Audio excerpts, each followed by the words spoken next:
Thank you guys for being here today. This is beautiful. Welcome to Activate Portland.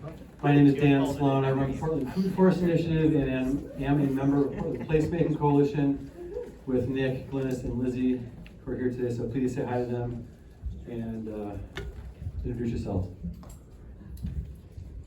So whether you guys came here today to connect with an organization that's already doing amazing and radical work in Portland, or you want to share a collaboration with other folks, find people to work with, to be inspired, or just inspire other people, you're welcome here and you're among friends.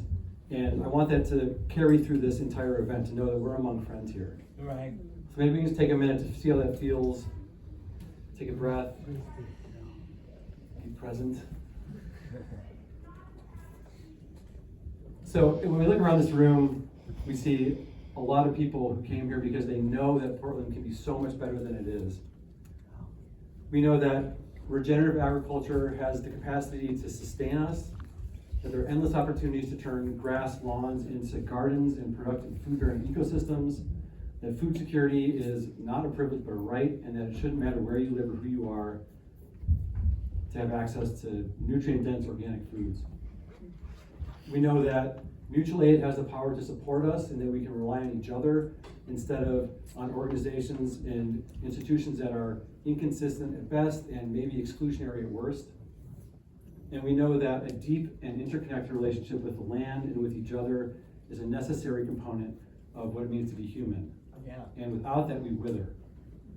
So with that in mind, I want to ask you guys a question, provide a scenario, and see what you think. Imagine tomorrow we wake up and all the infrastructure that we're used to relying on is gone. The grocery stores, your bank account, the electric grid. What do you have left? What do you have access to? Land. Yeah, do you have access to land? Do you have access to somewhere that you can grow food? Do you have community that you can count on and rely on? Do you have valuable skills or tools that you can share with other people?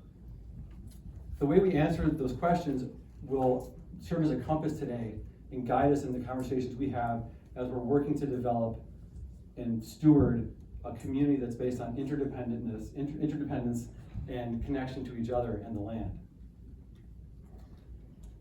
So, oh no, I'm blanking, damn. So yeah, with that in mind, so there's this concept that I really like that's called anti-fragility that Nassim Taleb writes about. And he illustrates it like this. If you have a champagne glass and you put it in a wooden box and you shake it violently, it shatters because it's fragile, right? If you put a brick in that same box and you shake it, nothing happens to it. It comes out the same as it went in because it's robust. But robust is not the opposite of fragile. The opposite of fragile is something that gets stronger when it undergoes stress, like your muscles or your bones when you exercise. And that's what we're trying to build today. We're not trying to develop a community that just withstands daily stress, catastrophe, challenging times, something that gets stronger no matter what. Every single day it's getting stronger, more interconnected, and more interdependent.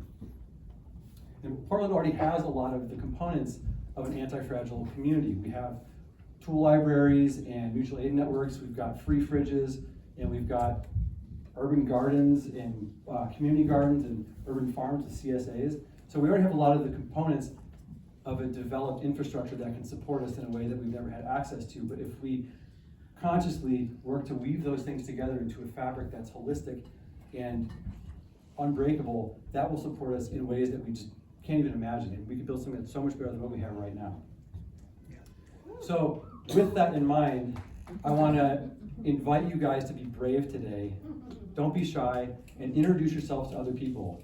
I know for a lot of us that can feel really like a big step outside of our comfort zone, but this is a safe place to do that. We're among friends and we have nothing to lose. So this is the challenge of the day. I want each of you guys to get three phone numbers or emails that you're gonna connect with these people outside of this event today. Because the conversations that we have here today don't stay in this room, right? They go home with us, they ripple out into our communities, into our friend groups, into our families. And when people see us working together in community, it becomes apparent that each one of us has the capacity and the power to be a change maker. So if we don't steward our community, we become isolated. If we don't steward the land, it becomes degraded. And if we can keep that in mind today, and work together to develop community that we've just never had before, will be set up for success, and beautiful things will happen, because we have so much brilliance and skill and ability and experience in this room today. If we just talk to each other, amazing things will happen. I'm convinced of that, which is why we do this event, right? So thank you for showing up today with love for each other, love for the land. Oh, I'm gonna cry. It's crazy.